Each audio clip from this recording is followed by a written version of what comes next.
Your work here has been mediocre at best, Lachlan announced, his voice slicing through the quarterly review meeting. 40 pairs of eyes turned toward me. The projector hummed, casting my name and performance metrics across the wall behind the new VP. 7 years of dedication, reduced to a red downward arrow. I don't see evidence of any meaningful contribution despite your tenure, he continued, lingering on the word as if it were an accusation. My throat constricted. 103 projects, successfully delivered. Half the company's daily operations relied on systems I'd created from nothing. Methods that became so embedded in the workflow that people forgot someone had actually built them. Lachlan had been VP of operations for exactly 26 days. Perhaps, he said, tapping his gold watch against the table. It's time you moved on. Someone gasped. Ava from accounting tried catching my eye with a sympathetic glance. On the far side of the conference room, our CEO Radley studied his tablet, apparently fascinated by whatever was on the screen. I've reviewed historical metrics, Lachlan continued, flipping to the next slide. Your output lags behind newer team members with half your experience. Your initiatives lack innovation. Your technical solutions are uninspired. Each word landed like a blow against my chest. I'd stayed late, countless evenings, perfecting those uninspired solutions, while Radley built the company's reputation on their reliability. We need visionaries, Lachlan said, gesturing toward 2 junior developers who joined 6 months ago. People who understand modern approaches. I glanced around the room. These people had called me at midnight when systems crashed. They'd celebrated birthdays with me, sent cards when my mother died. Now they stared at their notepads, their keyboards, anywhere but my face. I stood slowly, gathering the strange calm that comes when your world implodes. The silence stretched as I surveyed the room. Finally, my gaze settled on Radley, who'd finally looked up from his tablet. You'll understand my value soon, I said, the words falling into the quiet room. Something shifted briefly in Radley's expression. Uncertainty, perhaps recognition. Lachlan smirked. Be gone by sundown, he added, with a dismissive gesture. I gathered my belongings in a cardboard box under IT Security's watchful eyes. 7 years of work, memorabilia reduced to a pitiful collection. Kiera from HR hovered nearby, clutching termination papers. This isn't right, Mara, she whispered. Everyone knows what you've built here. I signed where indicated, my signature steady. Apparently not everyone. Concerned colleagues paused by my desk as I packed. Who'll manage the international connections? Jaden asked anxiously. What about the quality standard system? Priya added. Nobody else understands how it works. I gave a slight nod. That's a question for leadership now. Radley watched from the glass-walled executive suite as I walked out. No conversation about transition, no recognition of departing knowledge. 7 years of institutional memory simply walking away. I kept my spine straight until the elevator doors closed. Only then did my hands begin to tremble. Before we continue further, thank you for diving into this story with me. If you're enjoying it so far, please hit that like button and subscribe for more corporate drama stories like this one. Drop a comment below sharing your thoughts or if you've ever witnessed someone's contributions being overlooked. Now, let's get back to what happened after I walked out of those doors. My name is Mara Finch, and until 3 hours ago, I was the systems integration specialist at Brightline, a company I helped build from a struggling startup to an industry leader. Not that anyone would know it from my title or my paycheck. I'm the person who solves problems nobody else can figure out. The one who creates solutions so seamless, they become invisible. The worker who stays until midnight not for recognition but because leaving something broken is simply not in my nature. My apartment felt strange that afternoon. Too quiet, too bright. For 7 years, I'd only seen it in early mornings and late evenings. Now sunshine poured through windows at 2 p.m. on a Thursday, highlighting dust on surfaces I'd never had time to notice. I poured myself a glass of wine and simply breathed. The story of how I ended up at Brightline began at a tech conference where I met Radley Chen, an ambitious entrepreneur with big ideas, but practical limitations. His startup struggled with integration issues. His development team built impressive individual features, but they didn't work together cohesively. What you need isn't flashier features, I told him after his presentation. You need someone to make your existing pieces function as a unified whole. He hired me the next day. I was employee number 12. In those early years, I tackled impossible challenges that others avoided. My solutions weren't glamorous, but worked so extraordinarily well. They became invisible, dependable foundations everyone simply expected to function. When we landed our first major client, it was my middleware that enabled their legacy systems to communicate with our cutting-edge platform. When we expanded internationally, I created the translation matrices that allowed seamless operation across multiple languages and regulatory frameworks. When our server infrastructure repeatedly crashed under growing demand, I redesigned our entire approach to scaling. None of these achievements came with public recognition or accolades. That wasn't my role. While others presented to clients or demonstrated flashy front-end features, I ensured everything actually worked. My value was in reliability, not spectacle. As the company grew, new management layers formed between me and senior leadership, people who didn't understand what I'd built or how crucial it was to daily operations. People like Lachlan. He arrived from a competitor with grand promises of transformation and next-level thinking. His first act was evaluating every department for optimization opportunities. His second was systematically dismissing anyone whose contributions weren't immediately visible on quarterly reports. I became an obvious target. My salary represented 7 years of modest increases. My projects rarely generated direct revenue. They enabled other teams to succeed. On paper, to someone who didn't understand our systems, I looked dispensable. For weeks after my departure, I rediscovered forgotten pleasures. I watched sunrises with coffee instead of debugging code. I reconnected with friends who'd stopped inviting me places. I remembered how life felt beyond corporate walls. Then the messages started arriving from former teammates. The international portal keeps crashing. Nobody knows why. The quality standards automation is giving bizarre results. Lachlan's furious. Half the development team is working weekends trying to figure out your systems. Not through any deliberate sabotage, not through withheld information. I documented everything meticulously. But because truly effective systems require something beyond written instructions, the contextual understanding that exists only in their creator's mind. Waking up without anxiety felt strange after so many years. I started taking walks in the morning, applied for positions at companies where my skills might be valued, even considered starting my own consultancy. Then my phone buzzed with a text from Priya. "You should see what's happening here." She sent a link to a business news article. Brightline had missed their quarterly targets by a substantial margin. An important client had publicly complained about system failures. Their stock had dropped 18% in a single day. Due to unforeseen technical challenges, Radley explained to concerned stakeholders in a quote, "I felt no satisfaction in their struggles. These were people I'd worked alongside for years, friends whose livelihoods depended on the company's success. But I also felt no responsibility to rescue them from a situation they'd created." 3 weeks later, I received an interview offer from Brightline's main competitor. The role came with a director title and nearly double my previous salary. I scheduled it for the following Monday. That Sunday evening, my phone displayed Radley's number. I let it ring 4 times before answering. "Mara," he said, his typically confident voice subdued.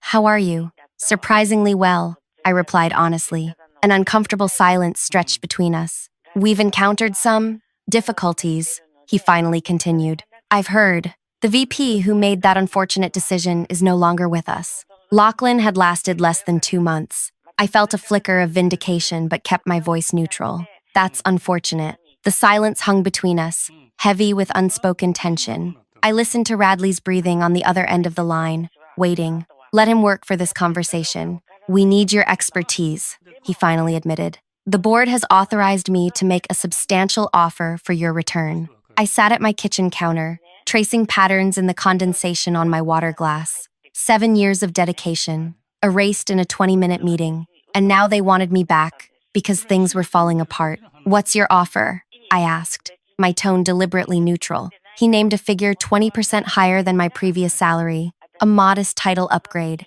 potential equity options after a year. "That's interesting," I replied, "but insufficient."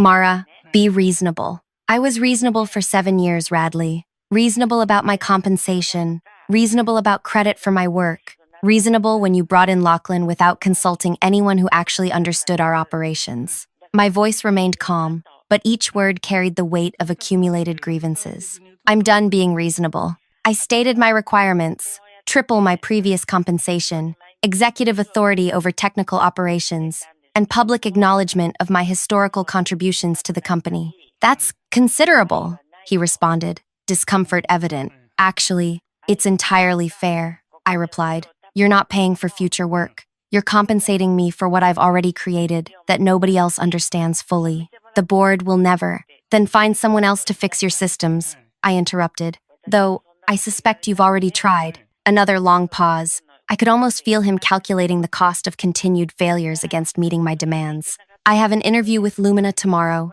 I added, mentioning their biggest competitor. Their offer is quite generous already. Don't make any decisions until Wednesday, he said quickly. I need to convene the board. I hung up and stared at my reflection in the window. The woman looking back seemed different, shoulders straighter, eyes clearer. 7 days ago, I would have accepted that initial offer with gratitude. Now I understood my true worth. The interview with Lumina went exceptionally well. Their technical director actually understood my contributions to Brightline's systems. He'd been trying to replicate several of them for years. They offered a director position on the spot with a comprehensive package that nearly matched my demands to Radley. We need an answer by Friday, the Lumina CEO said, shaking my hand. Tuesday passed without word from Brightline. Wednesday morning arrived with silence. By afternoon, I began mentally preparing for life at Lumina. Then at 4:37 p.m., Radley called. We accept your terms, he said without preamble. All of them. I felt a curious mixture of vindication and unexpected sadness. Send over the paperwork. There's one additional request, he added. The board wants you to start immediately. Tomorrow, if possible. Monday, I countered. I need time to prepare. Things are urgent, Mara. They became urgent the moment Lachlan decided I was dispensable, I replied. Monday is quite soon enough. The employment contract arrived within the hour. Triple my previous salary. Senior Vice President of Technical Operations. A seat on the executive leadership team. Public acknowledgement of my contributions. Everything in writing. Signed by Radley and the board chairman. I signed and returned it. Then poured myself a glass of wine in celebration. Not of returning to Brightline, but of finally being valued appropriately. The announcement circulated Monday morning. My return described as a critical leadership acquisition with detailed acknowledgement of my essential historical contributions to Brightline's core infrastructure. Every person who had witnessed my dismissal received this message, alongside news of my executive package and reporting structure. Walking into the building felt surreal. The same security guard greeted me, but instead of my old badge, he handed me an executive access card. The same elevator carried me upward, but I exited on the executive floor rather than the technical department.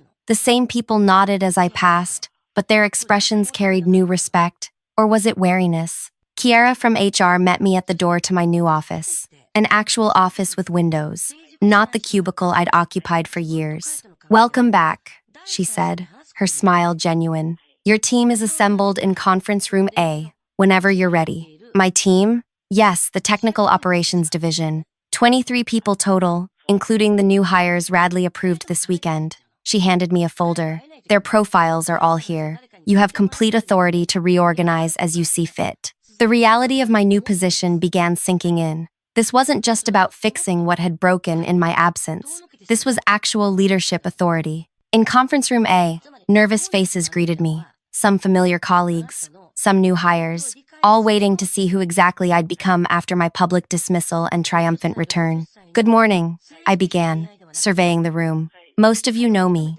Some don't. For 7 years, I built and maintained the systems that form the backbone of this company. Now, we're going to rebuild what's been broken and create something stronger. Jaden raised his hand tentatively. Is it true? The Aurora project failed completely after you left? The Aurora project, our largest client implementation, had been my last major architecture before Lachlan arrived. It didn't fail, I corrected. It was failed by poor leadership decisions that removed its principal architect without transition planning. I opened my tablet and projected the current system status. Now, let's see what we're working with.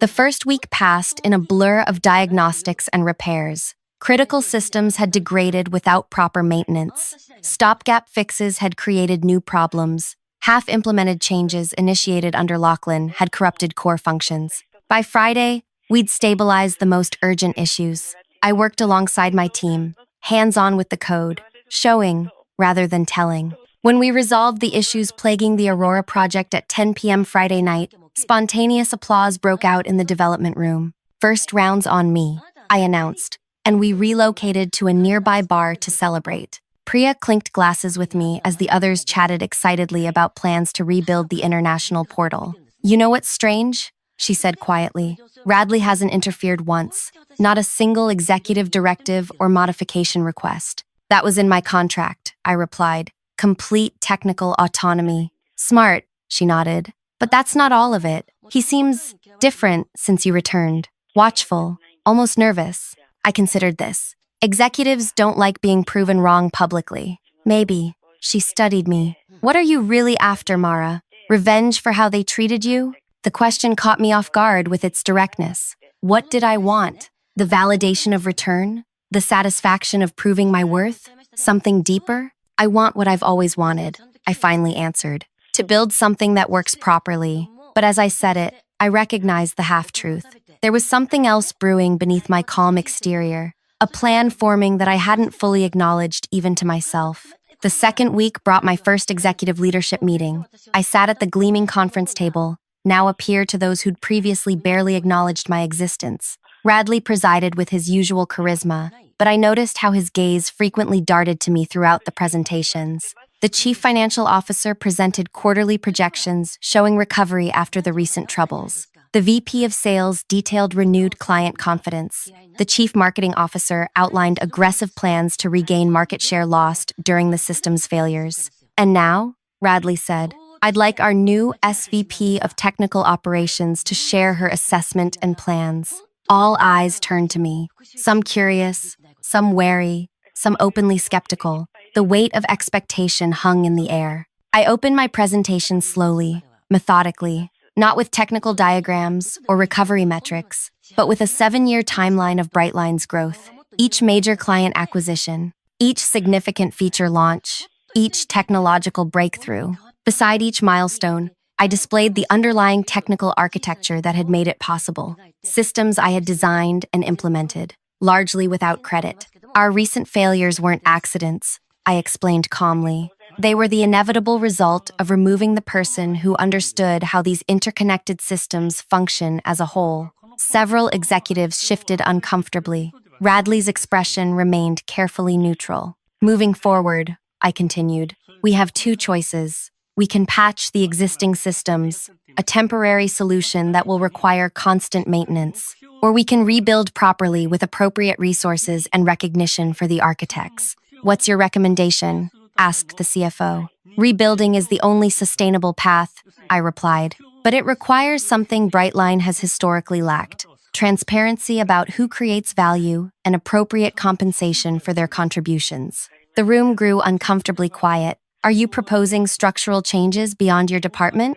Radley asked carefully. I'm proposing a culture change, I answered, meeting his gaze directly. One that prevents us from ever again discarding someone whose value we've failed to recognize. The tension in the room was palpable. I'd pushed boundaries, made implicit criticisms explicit, but something told me this was merely the opening move in a larger game, one where I finally held cards worth playing. As we adjourned, Radley asked me to remain behind. The door closed, leaving us alone in the large conference room. That was quite a presentation, he said, his tone unreadable. Just establishing context, I replied. He studied me for a long moment. What's your actual plan here, Mara? Beyond the contract terms and system repairs? I met his gaze steadily. You'll understand that soon enough. His expression flickered with something between concern and curiosity. I'm beginning to think bringing you back might have unexpected consequences. Most valuable things do, I replied simply, gathering my materials.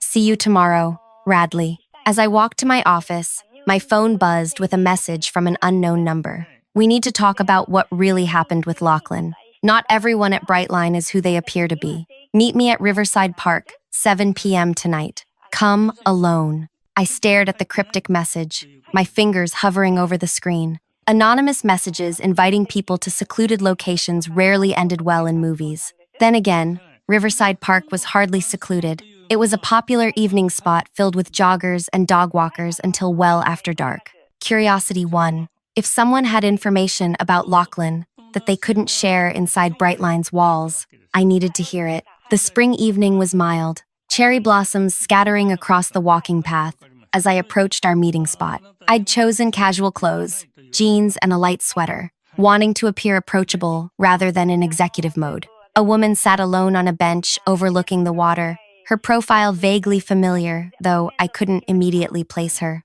As I approached, she turned, and recognition clicked into place. Vivian, Radley's executive assistant for the past 3 years. "Thank you for coming," she said, glancing nervously over her shoulder. "I wasn't sure you would." "Your message was intriguing," I replied, taking a seat beside her. "What's this about, Lachlan?" She pulled a small tablet from her bag, fingers trembling slightly as she unlocked it. "Lachlan didn't choose you for dismissal at random. And he wasn't just incompetent, he was deliberately sabotaging specific projects." "Why would he do that?" I asked, skepticism edging my voice. "Because he never actually worked for Brightline." She handed me the tablet. "At least, not exclusively." The screen displayed a private email thread between Lachlan and an external address. I scrolled through, my blood pressure rising with each message. Detailed reports on Brightline's proprietary systems, assessments of vulnerable points in our architecture, lists of key personnel to neutralize, with my name at the top.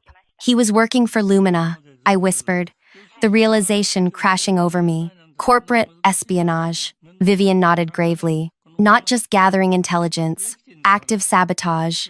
He was brought in to weaken Brightline from within, target key systems, remove essential personnel, create openings for Lumina to exploit in the market. And Radley hired him without proper vetting." She hesitated, glancing around again before leaning closer. "That's where it gets complicated. The board insisted on Lachlan's appointment, overrode Radley's concerns." "The board?" My mind raced through implications. Why would they? 3 board members have investments in Lumina through shell companies, she interrupted. "I discovered it accidentally while preparing materials for last quarter's board meeting." "Keep scrolling." I swiped through more documents, financial records showing the connections, calendar invites for private meetings between Lachlan and 2 board members, strategy notes outlining a controlled decline of Brightline's market position. "Why are you showing me this?" I asked, suddenly wary. "Why not take it to Radley?" Her expression darkened. "Because I don't know who to trust anymore. Radley's been acting strangely since before Lachlan arrived.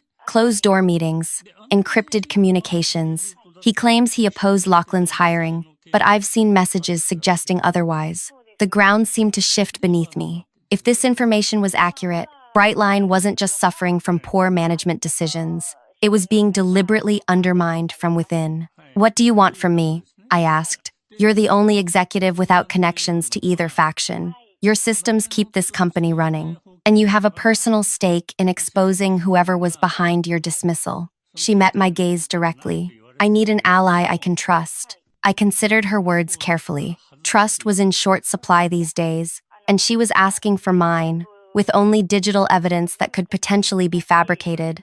"I'll look into this," I said finally, "but I need time to verify independently." She nodded, seemingly relieved. "That's all I ask. Be careful who you confide in." As I walked home, my mind churned with possibilities. If Vivian's information was accurate, my return to Brightline had placed me in the center of a corporate war I hadn't known was being fought. My dismissal hadn't been about my performance. It had been strategic elimination of a obstacle. But who was really pulling the strings? Rogue board members? Radley himself? External forces I hadn't identified? The next day, I began subtle investigations. Nothing that would trigger alarms, just careful probing of system logs and access patterns. Who had been reviewing which portions of our architecture? Which projects had received unusual scrutiny during Lachlan's brief tenure? What I found confirmed portions of Vivian's claims. Lachlan had indeed focused his attention on our most innovative systems, the ones that gave us competitive advantage. He had systematically removed or reassigned personnel who understood these systems best, starting with me. But something still didn't add up. If Lachlan had been working for Lumina, why had they offered me a position so quickly after my departure from Brightline? Was I being recruited as an unwitting accomplice? Or was someone at Lumina running a separate operation? I needed more information before confronting anyone. Accusations of corporate sabotage without ironclad evidence would only undermine my newly established position, or worse, mark me as the next target. Over the next week, I rebuilt trust with my technical team while quietly gathering intelligence. I revamped security protocols under the guise of system improvements. I implemented subtle tracking measures in key systems to monitor unusual access patterns. I cultivated relationships with assistants and support staff who might have observed unusual behaviors. Meanwhile, I played my executive role perfectly, attending meetings, delivering progress reports, participating in strategic discussions. If anyone suspected my parallel investigation, they gave no indication. Then came the breakthrough. Late one evening, as I worked alone in my office, my monitoring alert pinged softly. Someone was accessing our client database using Radley's credentials at 11:24 p.m. when Radley was supposedly at a charity gala across town. I'd seen the social media posts of his arrival less than 30 minutes ago. I traced the access point, a private terminal in our secure development area, where few had authorization after hours. I pulled up the security camera feed and froze. There sat Bennett, chairman of the board, methodically reviewing our most sensitive client information. He wasn't just browsing, he was systematically downloading contact details for our highest value clients. I captured the footage and data trail, then quietly logged the activity in my secure private server. One piece of the puzzle, but a significant one. The next morning, Radley called an emergency executive meeting. His expression was grim as we assembled. "We have a situation," he announced once the door closed. 3 of our top clients received solicitations from Lumina yesterday, offering migration services with insider knowledge of their specific configurations on our platform. Murmurs of concern filled the room. "This isn't a coincidence," Radley continued.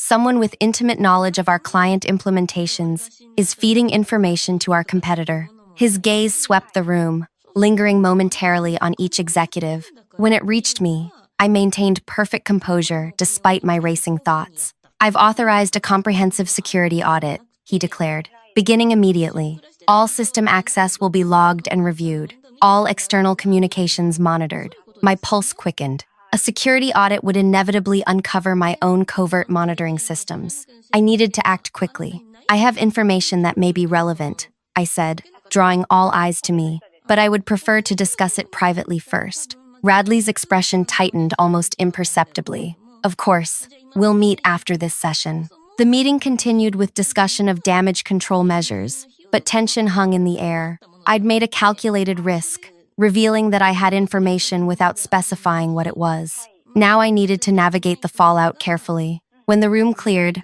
Radley closed the door and turned to me. "What information?" "Mara." I measured my words carefully. "I've observed unusual access patterns in our systems, not from external threats, but from within Brightline." His expression remained neutral. "Go on. Someone used your credentials last night to access client data, while you were verifiably elsewhere."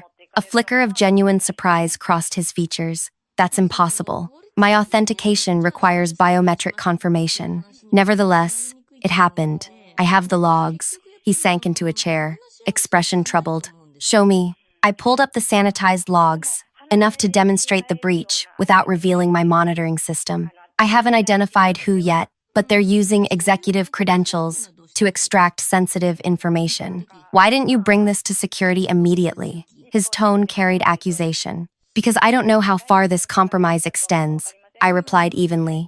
"After what happened with Lachlan, I've been cautious about who to trust." Something shifted in his expression. Recognition, perhaps even respect. "You think this connects to Lachlan's actions?" "I think Lachlan's brief tenure here was part of a larger strategy. His dismissing me wasn't random. It was calculated to remove someone who might detect system vulnerabilities being exploited." Radley studied me intently. "You've been investigating this since your return." "It wasn't a question." I nodded. "Without authorization. Without interference," I corrected. "My contract grants me technical autonomy." A tense silence stretched between us before he spoke again. "What else have you discovered?"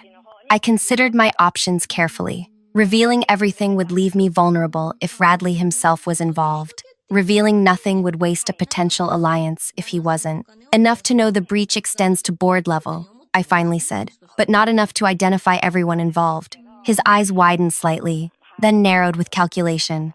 "How do I know you're not part of this? Your dismissal and triumphant return could have been staged. Your interview with Lumina, suspiciously convenient." "You don't," I acknowledged. Just as I don't know if your apparent surprise is genuine or performance. We had reached an impasse, two executives with reason to suspect each other, neither willing to reveal their full hand. "What do you propose?" he finally asked. "A controlled test," I replied. "Feed different information through different channels. See which pieces reach Lumina. That would require involving others in our suspicions." "Not necessarily. You and I could manage the entire operation." He considered this, fingers drumming lightly on the table. "If you're right about board involvement, this is extremely dangerous territory, Mara. I'm aware. And if you're wrong, or if you're misleading me, it's career suicide. Also aware." Our eyes locked in silent assessment. Finally, he nodded once. "Set it up, but this stays exclusively between us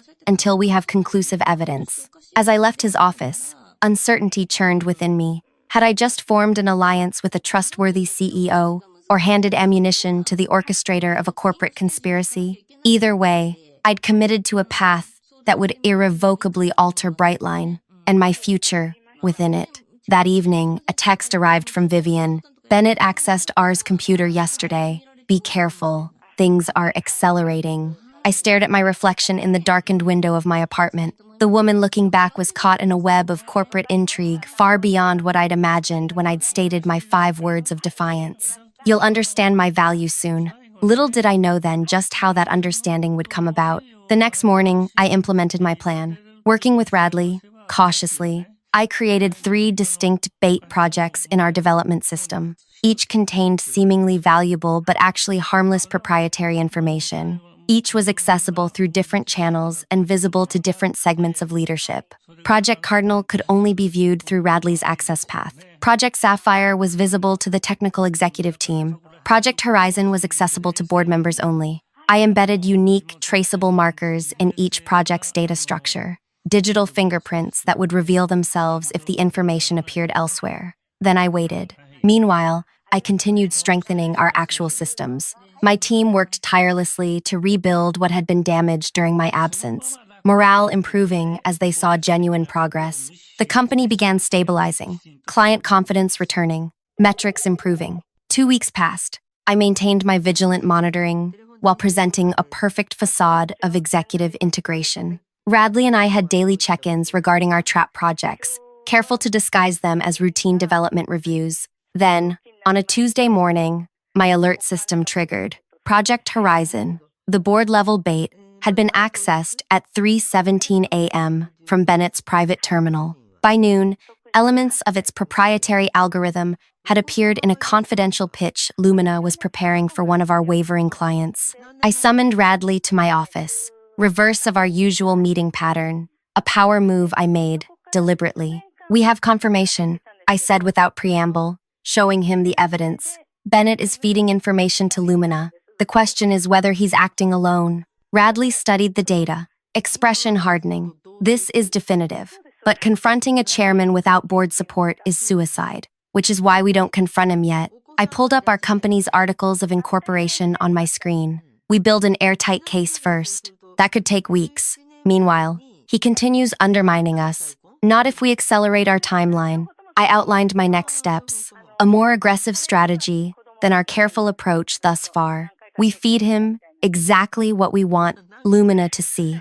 Radley's eyes widened with understanding. "Disinformation, precisely." I smiled thinly. "Let's see how Lumina responds to implementing some spectacular failures." Over the next week, we executed our plan meticulously. Project Horizon received updates containing fatally flawed algorithms, innovations that would appear breakthrough initially, but catastrophically fail under real-world conditions. Bennett took the bait, accessing the information during early morning hours when he thought no one was monitoring. Meanwhile, I expanded my investigation. If Bennett was compromised, who else might be? I traced communication patterns, financial transactions, meeting schedules, building a comprehensive map of potential conspirators. The results shocked even my cynical expectations. 3 board members, including Bennett, the recently departed Lachlan, and 2 current executives, showed clear connections to Lumina through various channels. They'd been systematically weakening Brightline from within,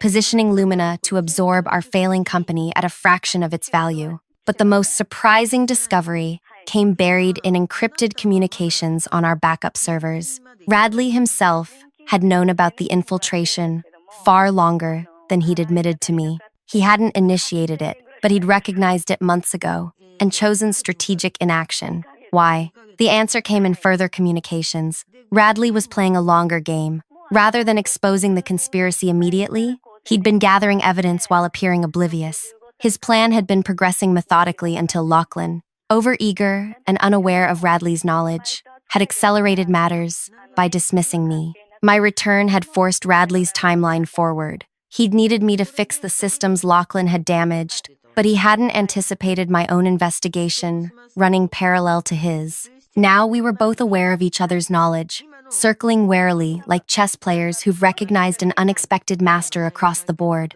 I called Vivian. We need to talk. Not in the park this time. We met at a small cafe far from Brightline's offices. Her nervousness had increased visibly since our last meeting. Radley knows, she said immediately. He asked me about our communication yesterday. What did you tell him? That I've been keeping you informed of unusual activities, as any good assistant would do for a senior executive. She fidgeted with her napkin. He seemed to accept it, but he's watching me more closely now. You need to continue exactly as before, I instructed. Don't change any patterns. If Radley truly suspects you, altered behavior will only confirm it. And you? She asked. What's your next move? I considered how much to reveal. Vivian had proven reliable thus far, but complete transparency remained risky. I'm gathering final evidence, I said carefully. When it's complete, we'll act decisively. Against Bennett? Against everyone involved in undermining this company, I replied, including those who knew and chose inaction. Her eyes widened slightly. Be careful, Mara. These people destroy careers, and worse, when threatened. I smiled grimly. They already tried destroying mine. That didn't work out as planned. The quarterly board meeting arrived, the perfect stage for the final act of this corporate drama. 2 days before, I sent Radley a comprehensive briefing detailing everything I'd discovered, including his own early awareness of the conspiracy. My message was simple. We could proceed together or as adversaries, but proceedings were now inevitable. His response came 6 hours later. Together. My office, 7 a.m. tomorrow. We met in the pale light of early morning, the executive floor still empty, except for security. You've been thorough, Radley said, gesturing to my report on his desk. More than I expected. That seems to be a recurring theme with me, I replied evenly. He acknowledged this with a slight nod. What do you want, Mara? Truly want, beyond exposing this conspiracy? The question caught me off guard with its directness. What did I want? Vindication? Advancement? Justice? I want what I said in that meeting when Lachlan dismissed me, I answered finally. For everyone to understand my value, not just as a technical architect, but as someone who builds systems that last, including business systems with proper accountability. And if achieving that means significant changes to Brightline's leadership structure, then those changes are overdue. He studied me for a long moment, then nodded decisively. I agree. Here's what I propose. The board meeting began at 10 a.m. sharp. 14 members seated around the gleaming table, Bennett at its head, Radley to his right. I sat halfway down, seemingly just another executive presenting quarterly technical updates. Bennett called the meeting to order with practiced authority, proceeding through standard agenda items with efficient precision, financial reports, market positioning, competitive analysis. Then Radley requested the floor for an unscheduled presentation. Before we continue, he said, standing, I believe we have a matter of corporate governance to address. Bennett's expression flickered with momentary concern before settling into polite interest. The agenda is quite full, Radley. Perhaps this could wait for committee review? I'm afraid not, Radley replied, nodding to me. This directly impacts Brightline's immediate future. I connected my tablet to the display system. The room darkened as the presentation screen illuminated with a single stark image. Bennett accessing Project Horizon at 3:17 a.m. What is this? Bennett demanded, voice sharp. Evidence, I replied calmly, of systematic corporate espionage and sabotage orchestrated from within this room. Chaos erupted. Bennett attempting to adjourn the meeting, other implicated board members rising in protest, the remaining directors demanding explanations. Through it all, Radley and I stood calmly at the center of the storm we'd unleashed. When order finally restored, I methodically presented our findings: access logs, communication records, financial connections, the deliberate weakening of Brightline's position to benefit Lumina, the strategic elimination of personnel, including myself, who might have detected the scheme earlier. "This is absurd," Bennett sputtered. "Fabricated evidence from a disgruntled employee you never should have rehired." "Actually," I smiled thinly, "that dismissal was your conspirator's most significant miscalculation." I switched slides to display Lachlan's original assessment of me, the confidential report that had preceded my public humiliation. "Subject demonstrates dangerous potential to identify system vulnerabilities. Maintains comprehensive understanding of interconnected architectures. Recommend immediate removal before detection possible." The room fell silent as implications sank in. "My dismissal wasn't about performance," I continued. "It was about eliminating the person most likely to discover your scheme. But instead of disappearing quietly, I came back with executive access and a mandate to investigate exactly the systems you were exploiting." Bennett's face had gone ashen. "This meeting is adjourned. We'll reconvene after legal review of these allegations." "Actually," Radley interjected smoothly, "we've already consulted legal counsel and the SEC and federal prosecutors specializing in corporate espionage." The trap closed. External investigators entered the boardroom, accompanied by corporate counsel. 3 board members, including Bennett, were escorted out for immediate questioning. The remaining directors sat in stunned silence as Radley outlined the transition plan we'd developed. Effective immediately, Bennett and the implicated directors are suspended pending investigation. I will continue as CEO with expanded oversight from non-compromised board members, and Mara Finch will assume the position of Chief Operating Officer, with particular focus on restructuring our governance systems to prevent future vulnerabilities. Murmurs of shock rippled through the room. It wasn't just technical systems I would be rebuilding. It was the entire operational structure of Brightline itself. As the meeting concluded in subdued discussion of next steps, Radley approached me privately. "Spectacular execution," he said quietly, "though I notice you omitted my early awareness from your presentation." "Strategic decision," I replied. "The company needs stability during transition. 2 adversaries can become allies when facing a greater threat. And now that the threat is neutralized," I smiled, "now we rebuild something better. Together, if your intentions align with mine." He extended his hand. "To new beginnings, COO Finch." 3 months later, Brightline had transformed. With Bennett and his co-conspirators facing federal charges, we'd restructured both our technical systems and corporate governance, transparency initiatives, equitable recognition programs, advancement based on measurable contribution rather than politics. The Aurora project had relaunched successfully. Client confidence had fully restored. Our stock had rebounded beyond pre-crisis levels. In my new corner office, I sometimes reflected on the journey, from undervalued technical specialist to company leadership. My revenge hadn't been destruction. It hadn't even been the public vindication of my return. It had been something far more satisfying, rebuilding the company in my own image,